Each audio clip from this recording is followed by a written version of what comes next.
창세기 12장 1절에서 13장 8절 말씀, 아브라함이 갈대우르를 떠난 이야기, 그리고 롯과 따로 살림을 내는 이야기 잠깐 살펴보도록 하겠습니다. 오늘의 주제는 아브라함의 언약, 아브라함의 계약.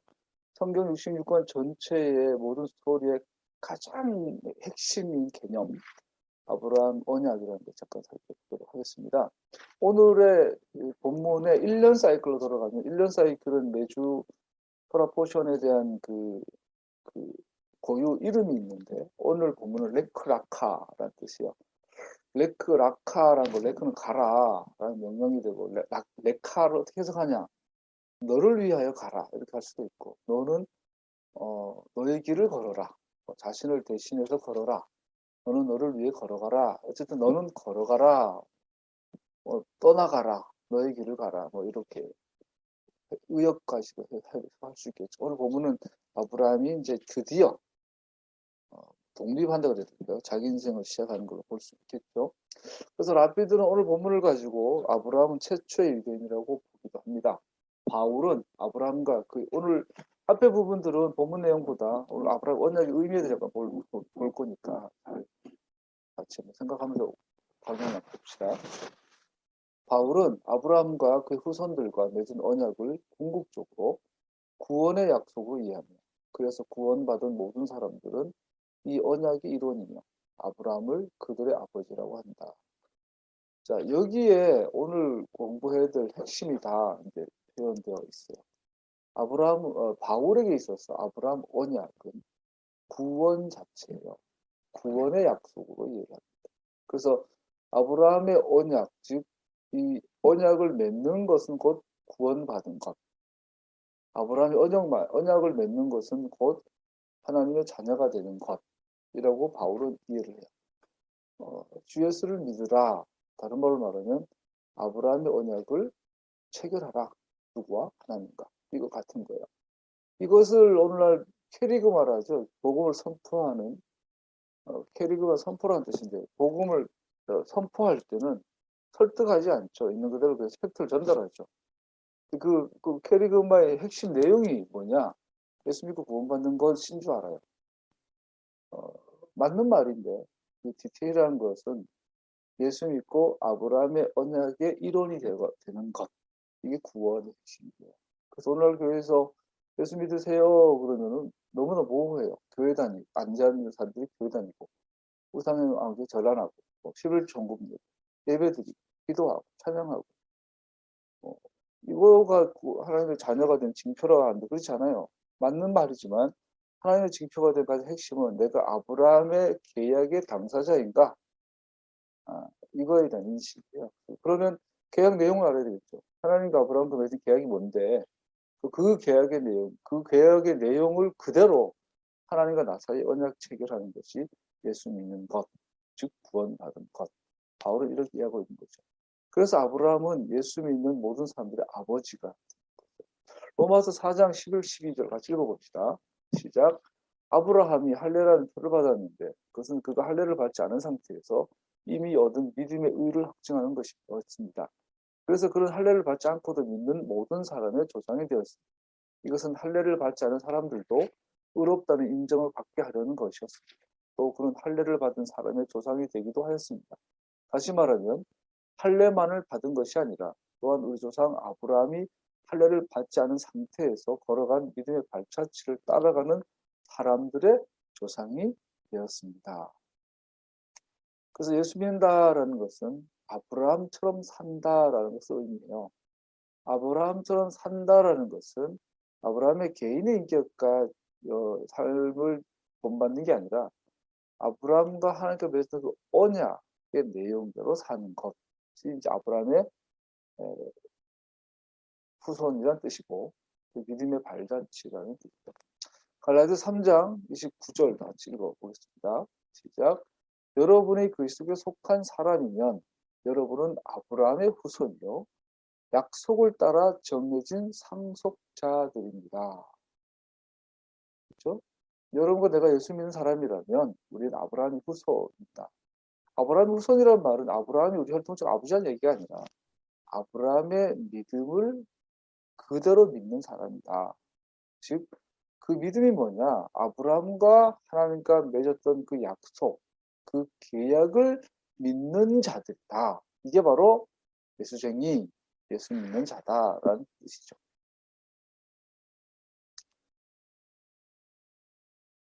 네, 창세기 3장 15절에 보면 여자의 후손이 뱀의 머리를 박살낼 것이다라는 예언이 있어요.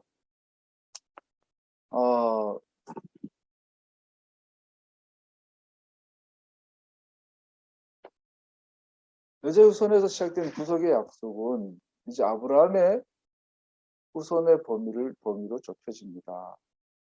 메시아에 대한 약속은 이제 전체 인간에게 산민적으로 좁혀집니다. 그 창세기 1장에서 12장까지 오는 가운데 전체가 뭐죠? 아담이라는 인류 전체의 대명사에서 노아 가족으로 이제 좁혀지죠. 그 시각이 좁혀졌다가 노아를 통해서 전 세계 인간이 또 인류가 사람이 퍼졌다가 다시 아브라함의 집안, 아브라함 개인에게로 모아지는 것을 볼 수 있어요.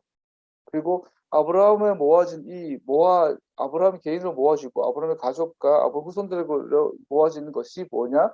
약속이 모아지는 거죠. 그 약속이 어디로 되냐면 여자의 후손이라는 약속, 소위 메시아에 대한 약속이 이제는 아브라함 개인에게로 완전히 좁혀지는 것을 볼 수 있습니다. 이것은 무엇을 의미하나? 홍세 파멸과 바벨의 대혼란 이후 드디어 하나님의 치유가 시작됨을 보여줍니다. 여러분, 이 설명을 내가 지금 잘 못하겠는데 잘 알아야 돼. 반드시 기억해야 되는 게요.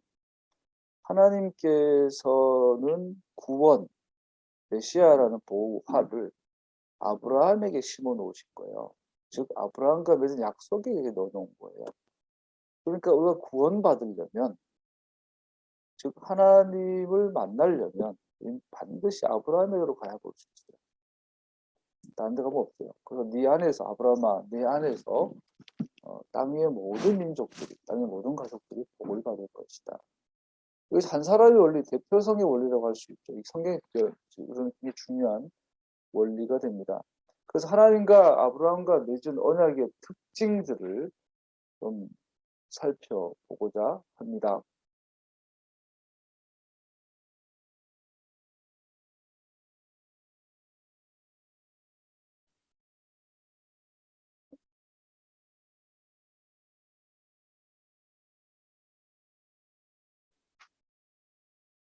네, 첫 번째, 아브라함의 언약의 특징은 아브라함 개인과 맺으셨다는 사실, 개인과 맺었던 사실, 즉 개인적이라는 거예요.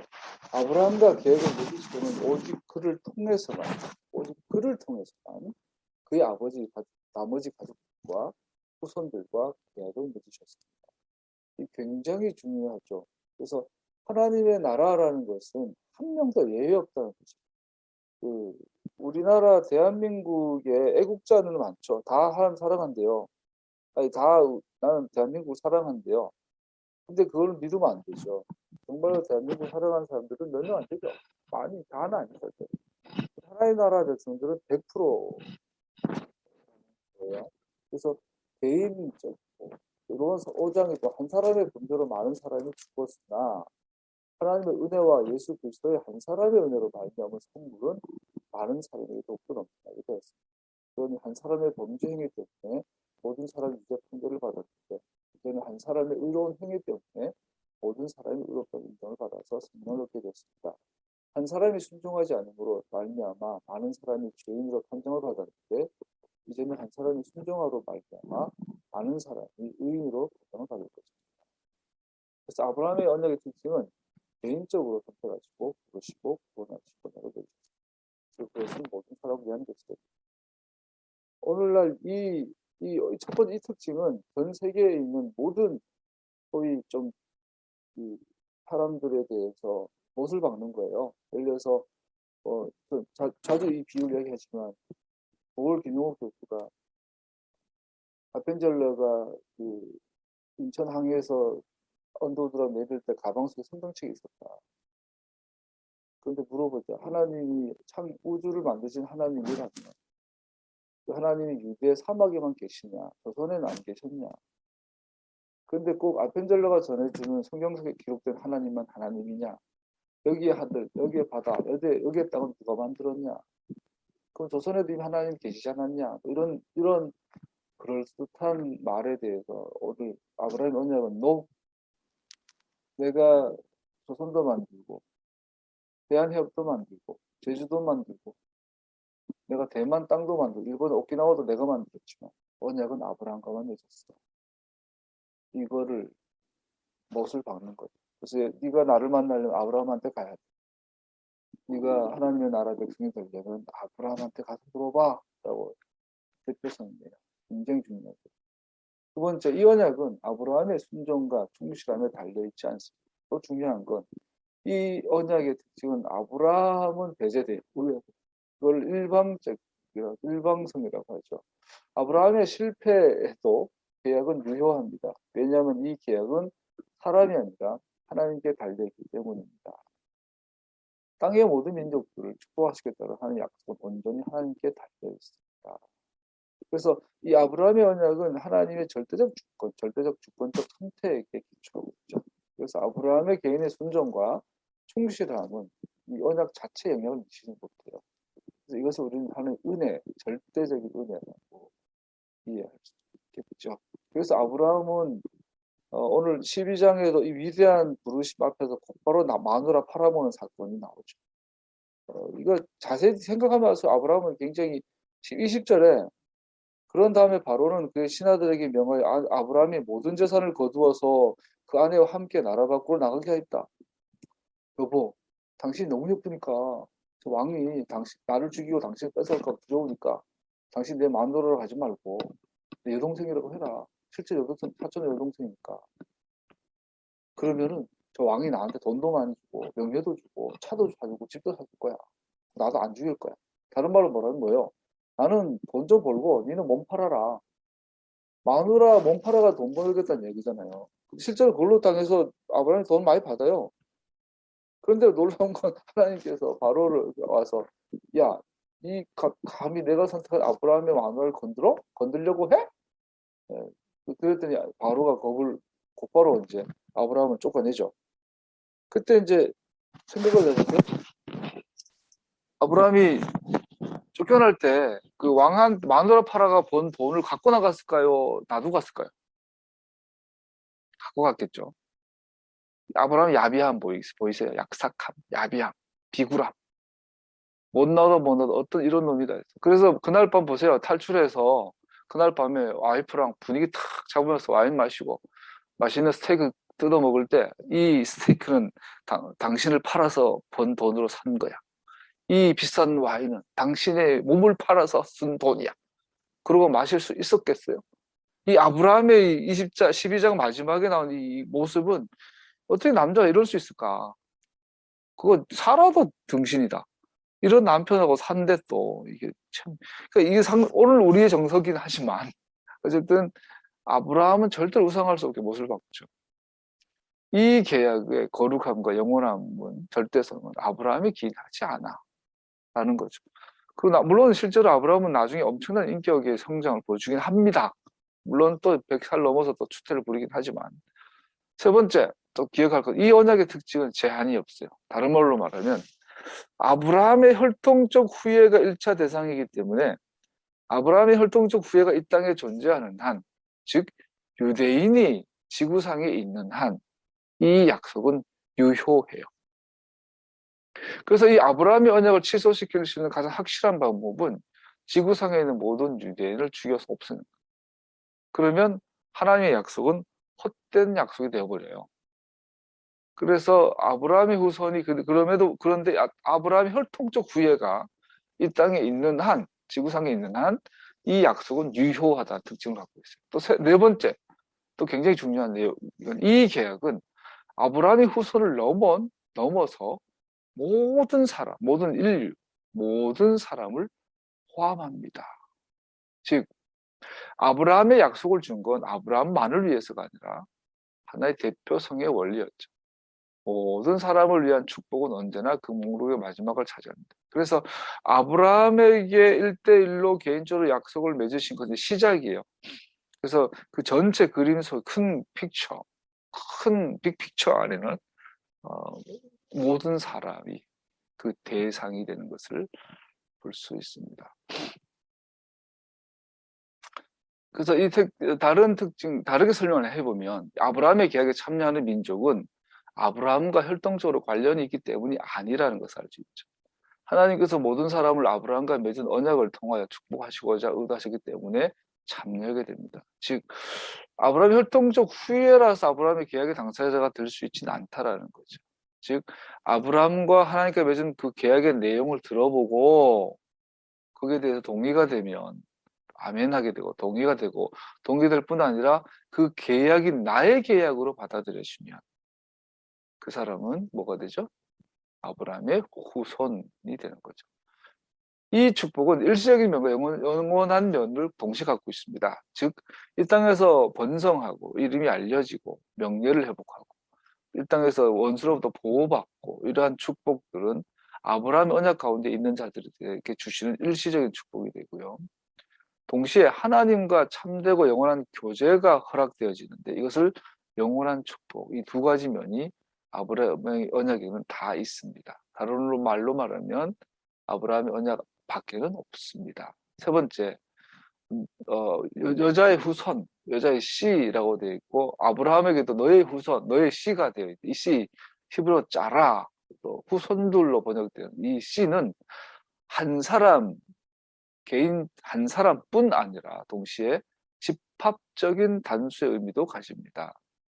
이게 굉장히 중요하죠. 그래서 예를 들어서 여러분 하나님 선택의 절대성이라는 게 있어요.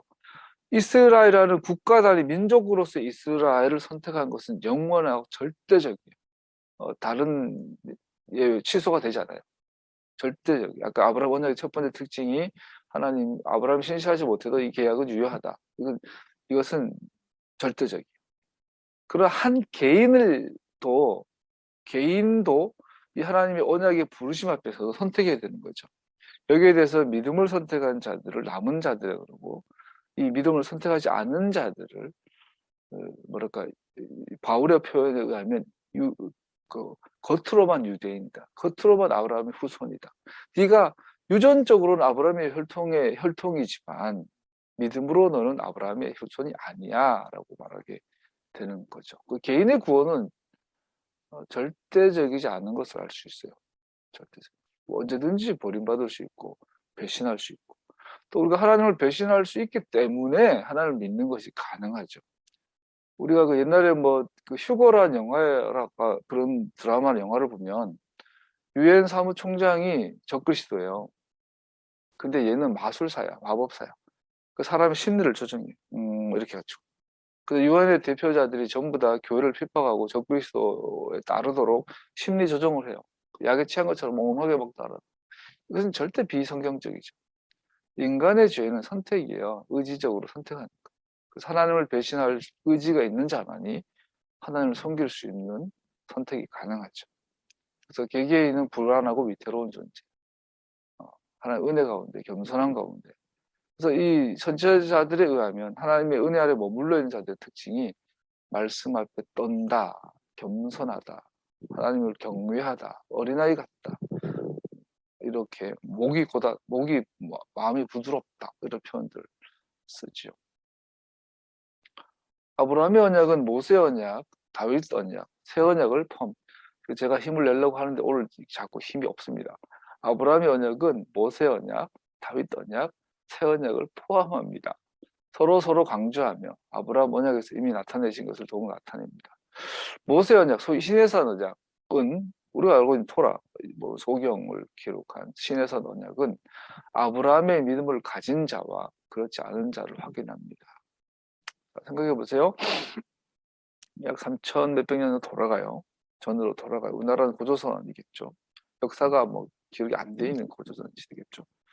아브라함의 시나이 반도 등 어떤 이집트와 이스라엘 사이의 그 어느 높은 산, 라오즈 산이든 시나이 반도든 거기에 있는 한 무리, 얘네들은 그 순간에 유일한 하나님의 백성들이죠.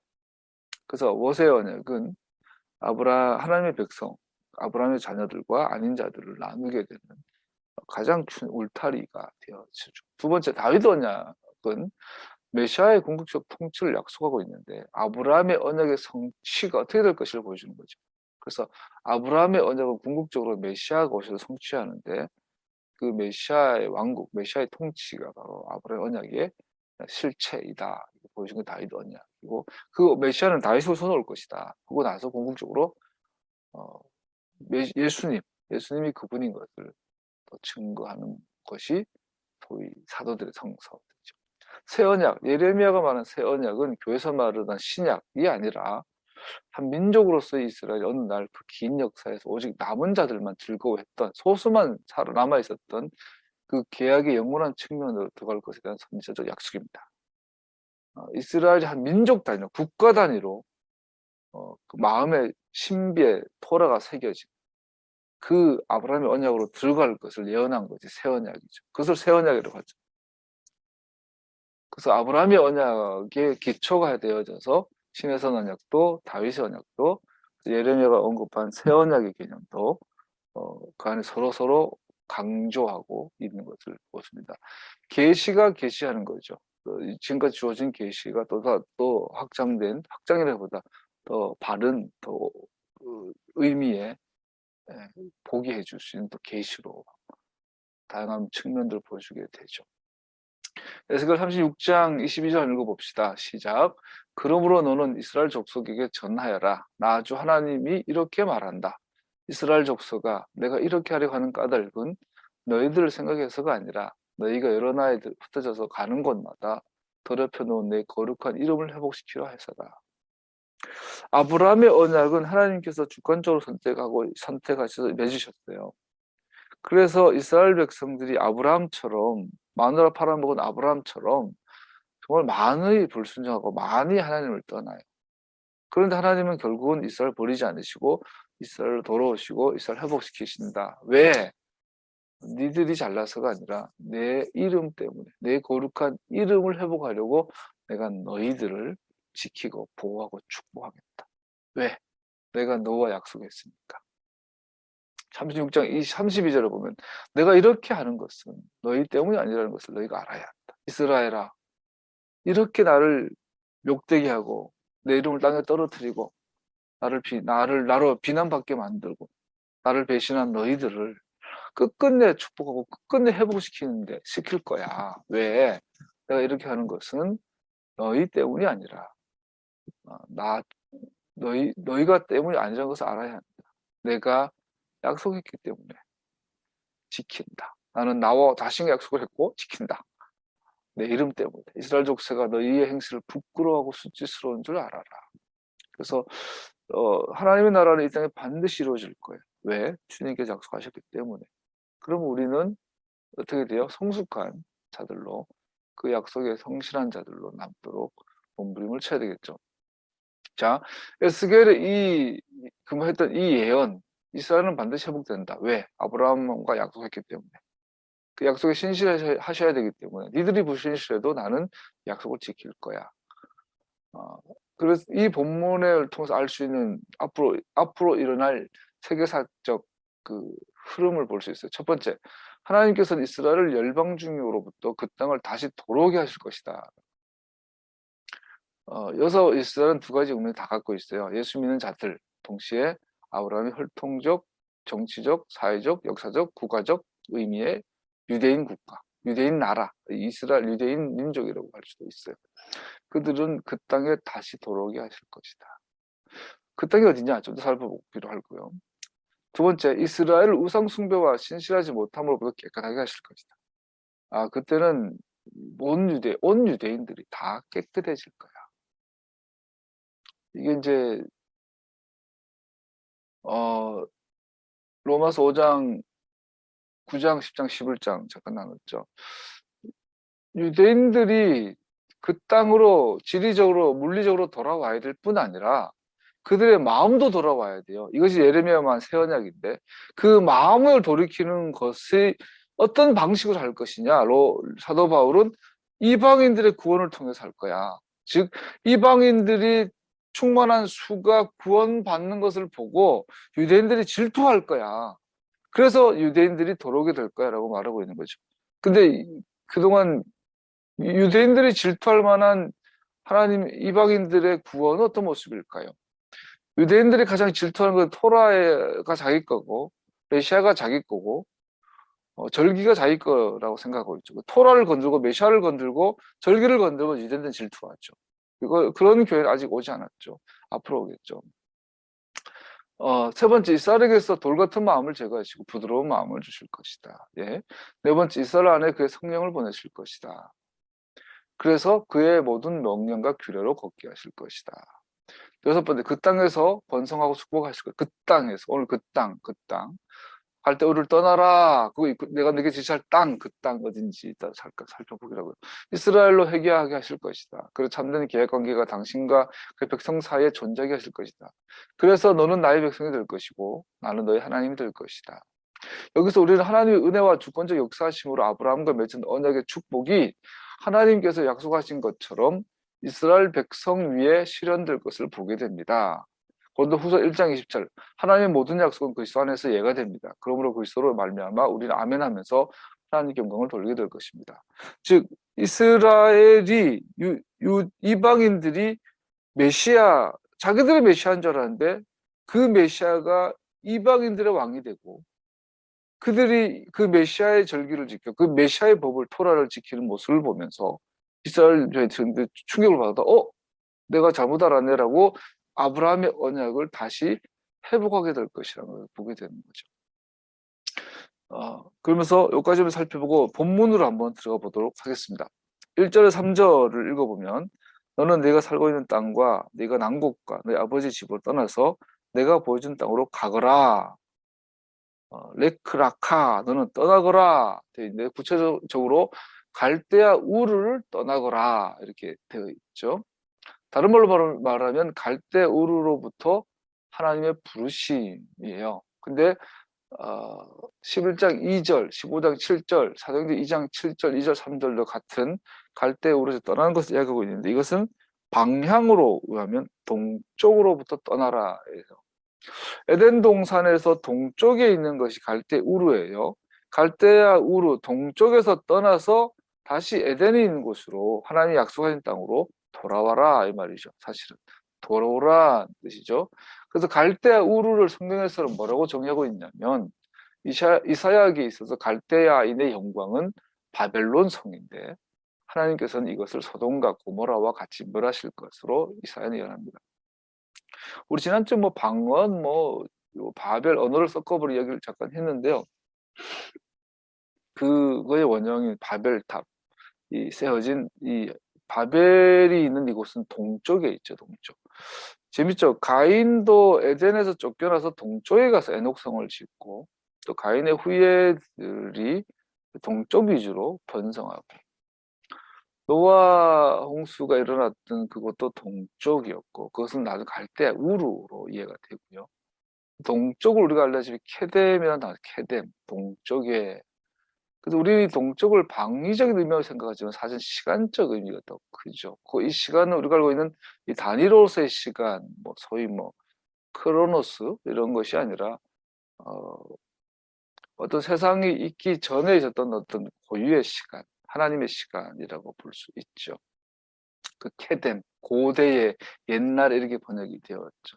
그러니까 이 동쪽이라는 개념은 하나님을 반역한 방향, 위치, 먼 곳. 그래서 예수님의 비유하면 방탕한 탕자가 떠난 먼 도시, 먼 곳, 이런 하나님이 계신 곳에 떨어진 곳의 개념이 바로 케뎀, 동쪽이죠. 그래서 거기가 아브라함의 사건에 의하면 갈대 우르를 우르가 그걸 상징하고 거기서 떠나라라는 명령이 12장 2절에 떠납니다. 그래서 오늘날 여러분과 나에게 매일매일 주어지는 명령이기도 합니다. 여러분과 내 삶에 있는 갈대 우르를 떠나라, 떠나라, 떠나라. 그 다음 예레미야, 에스겔에서도 갈대아인들은 바벨론에 살고 있는 자들로서 하나님의 백성을 포로로 끌고 간 자들입니다. 예수님께서 탕자 비유를 하시잖아요. 어떤 아들이 있는데 아버지 그 재산을 살아있는 아버지한테 아버지 죽으면 받을 재산 미리 주세요. 아버지 언제 죽든지 말든지 난 재산만 주세요. 이거 받아가지고 헬라 도시로 떠나죠. 헬라는 지리상으로 멀지 않아요, 실제로. 우리 그 갈릴리에서 비유하셨으니까 갈릴리에서 기껏해야 걸어서 몇 시간, 하루 이틀 거리. 멀지 않은 곳인데 성경은 아주 먼 곳이라고 표현해요. 먼 곳. 하나님을 떨어진 곳. 케덴, 동쪽, 갈대, 우르 같은 그거예요. 거기를 성경은 뭐라고 정리하냐면 포로된 땅이에요. 포로. 하나님이 계신 곳 떨어진 곳에 살아가는 우리 모두들은 무언가의 포로로 살아가고 있다고 정리하고 있는 거죠.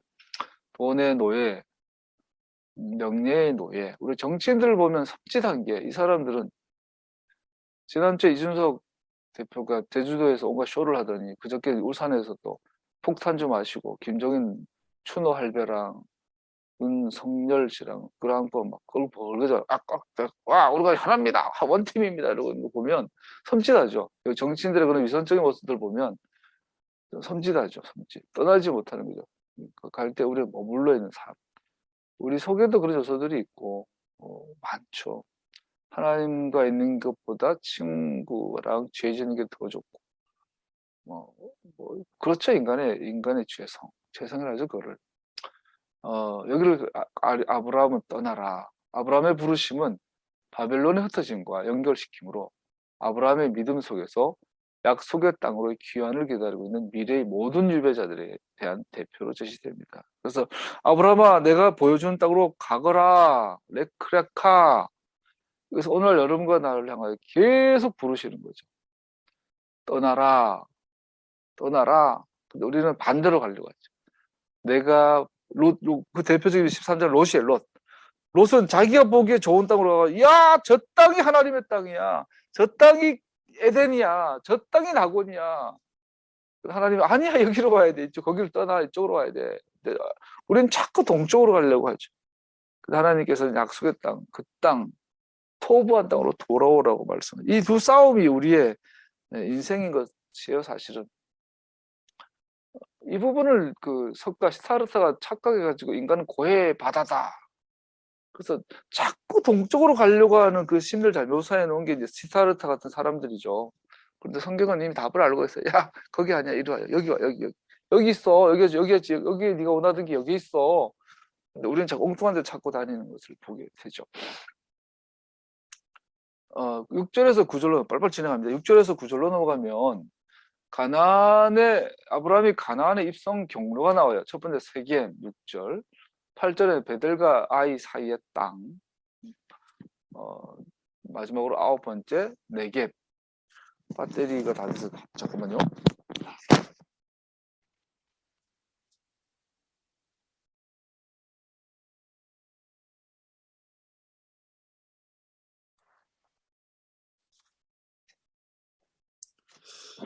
재밌는 거는 아브라함이 갈대아우를 떠나서 북쪽 하란으로 갔다가 하란에서 북에서 남으로 내려와요. 근데 이 경로가 정확하게 3번 반복됩니다. 누구를 통해서? 야곱의 일생이 정확하게 오늘 아브라함의 이 여행 경로를 따라가고 살고 있고요. 또 3번째로는 여호수아가 애굽을 탈출해서 모세가 죽고 나서 여호수아 군대가 이스라엘을 정복하기 시작하죠. 이 정복 루트가 정확하게 아브라함의 여정과 일치해. 이 세 분야, 세겜, 베들가이 사이 땅, 남방 네겝. 요 세 개의 지리적인 영적인 의미를 아브라함이 원형으로 보여주고 있는 거죠. 아브라함은 북쪽에서 나와서 3번에 걸친 여행을 통하여 가나안 땅 전체를 통과했습니다. 첫 번째 여행에서 세겜 땅을 통과하는데 하나님을 향하여 단을 쌓. 이 특징은 세겜 땅에서 아브라함의 여행의 특징은 하나님께 단을 쌓죠. 그리고 이 단을 쌓았다는 의미는 이상적인 정복과 또 이 전쟁과 이 여행이 하나님께 드려졌음을 의미합니다. 두 번째 여행은 동쪽으로는 베델, 서쪽으로는 아이 사이의 땅인데 여기서 아브라함은 다시 단을 쌓고 여기서 그 중요한 아도나이 주님. 우리가 성경에서 이제 여호와 이거는 뭐 아도나이에 대한 잘못된 표현할 수 있고 야훼 몰라요. 하나님 이름 몰라요. 아도나이를 하면 되죠. 아도나이 주님의 번역이 되겠죠. 주님. 그래서 우리 히브리 원어에 보면 아도나이 엘로힘. 그래서 여호와 하나님. 근데 우리는 그냥 주 하나님 이렇게 부르면 돼. 주 하나님. 그 하나님의 이름을 모르니까 유대인들처럼 아도나이라고 부르면 되죠. 이 이름을 아브라함이 드디어 이 베델과 아이 사이에서 불러요. 세 번째 여행은 네겝, 우리 남방이라고 되어 있고 여기는 이제 네겝에서 더 내려가면은 아라비아 광야, 아니, 시나이 반도, 신광야 뭐 이렇게 있고, 그거 지나가면 애굽이 있죠. 그래서 네겝 땅에 있고, 이 네겝 땅에서 아까 마누라 팔아먹고 사건 일어난 애굽으로 내려가는 것이 나오죠. 근데 이곳에 네겝에 그 중요한 헤브론이라는 도시가 있고, 헤브론에 막벨라 굴이 있어요. 막벨라 땅을 샀다. 여기에서 아브라함, 사라, 이삭, 리브가, 야곱과 라헬이 묻히죠. 자, 재미있는 건 야곱이 동쪽으로부터 라반 외삼촌 집을 탈출해서 야복강을 건너서 떨뚝떨뚝 거리면서 돌아와서 첫 번째 정착한 땅이 바로 세겜이죠. 여기에서 밭의 일부를 사서 그곳에 장막을 치고 이스라엘의 하나님께 단을 쌓았어요. 할아버지랑 똑같아요. 가족들 가운데 있는 이방 신을 버리고 모든 우상들 상수리 나무 아래 묻었어요. 재밌는 건 이 상수리 나무는 바로 아브라함에게도 있었던 나무, 그 나무 아래 모든 우상들을 묻어요. 우리가 라헬이 예뻤나 보죠, 그죠? 야곱이 14년 동안 한 여자를 위해서 헌신했는데 그 여자가 라헬이죠. 근데 보통 예쁜 여자들이 사고를 많이 치는가? 성차별 발언인가? 어쨌든 라헬이 레아보다 예뻤나 봐요. 근데 얘가 나오면서 드라빔, 작은 우상, 귀신이죠. 신상을 훔쳐서 아버지 신상. 그러니까 아버지 라반의 집안의 수호신이라고 할 수 있죠. 그래서 우리 비나이다 그 집을 지키는 귀신을 형상화한 요만한 손바닥만한 신상이 있는데 얘를 훔쳐다가 훔쳤다라고 해서 그 집안의 모든 복을 다 가져왔다는 거예요. 그걸 가져와 가지고 훔쳐가니까 이제 라반이 야곱을 따라와서 야, 다른 거 몰랐는데 그건 가져가고 너무했지 않냐? 죽을래 내놓을래 했을 때 이 라헬이 그거를 이제 자기 엉덩이 밑에 깔고 앉죠. 그리고는 내가 지금 생리합니다. 아버지, 내가 생리하니까 이 의자에서 못 일어납니다. 지금 하혈하고 있어요. 뭐 이런 거죠. 그랬더니 차마 막내딸한테 일어나라고 몸수색을 못했죠. 그랬더니 남아있던 그 드라비. 야곱의 인생은 하나님의 인도하심 따라 왔지만 그 가족들은 여전히 아브라함의 언약에 대해서 아직 잘 모르고 야곱도 아브라함의 할아버지와 하는 그 언약에 대해서 가정 교육을 할 여유가 없었나 보죠. 그래서 근데 그때 그 우상들, 귀걸이 우상 뭐 이런 것들 다 땅에 묻어버리고 나와 내 가족은 하나님과 섬기겠습니다라는 고백을 하게 되죠. 두 번째 야곱은 베델 도망갈 때 돌베개 베고 누웠다가 사다리 타고 천사가 오르락 내리락 거 보고 베트엘 하나님의 집이다 했던 그곳에 돌아가죠. 그곳에서 야곱은 하나님 임재 앞에 기둥을 세웠던 것을 볼 수 있습니다. 하나님의 집이다 했던 그곳을 또 단을 쌓죠. 세 번째 야곱은 네겝, 헤브론, 아버지, 할아버지, 아버지, 할머니, 엄마, 내가 묻힐 곳 헤브론으로 이루어졌던 걸 볼 수 있습니다. 마지막으로 이 여정은 정확하게 여수와의 정복 여행과 평행합니다. 좀 디테일하게 나눠지긴 하지만 전체적인 정복 순서가 정확하게 이 세 부분도 나뉘어져 있음을 볼 수 있습니다. 첫 번째 점령한 성 아이성, 이 직후 세겜 다음에는 에발산에 단을 쌓고 그곳에서부터 더욱 확장된 두 지역인 베들과 아예 남쪽 세겜의 북쪽으로 정복 전쟁이 이루어집니다. 재밌는 건 이 여호수아 군대의 정복은 아브라함과 야곱에게서 보는 세 지역과 정확하게 동일합니다.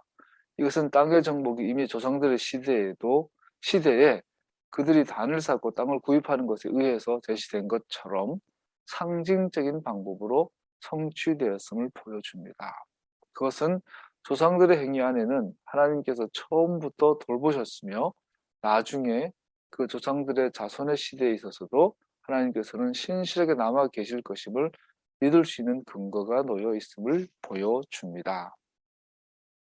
즉 하나님께서 창조 시작하셨을 때 내가 마른 땅을 준비하고 터부한 땅이라 준비하시고 노아 홍수 이후에 또 아브라함을 그쪽으로 인도하시고 또 그러면서 반복되어 그 땅을 계속 보여주고 나면서 그 땅, 도렌드, 금방 세겜, 베들로가 아예 사이의 땅, 네겝 요 세 포인트를 중심으로 된 이 약속의 땅.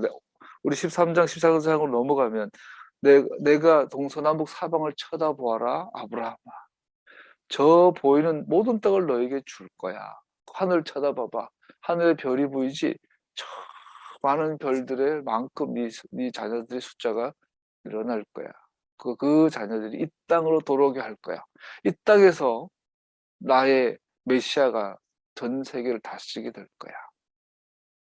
신명기 보면 이런 게 있어요. 하늘의 별을 봐라. 그 별들을 너에게 분정하려 합니다. 나눠주려고 내가 저 별들을 만들었다. 지난주 양평에 캠핑을 가서 하늘 쳐다봤는데 오랜만에 오리온 자리가 선명하게 보였어요.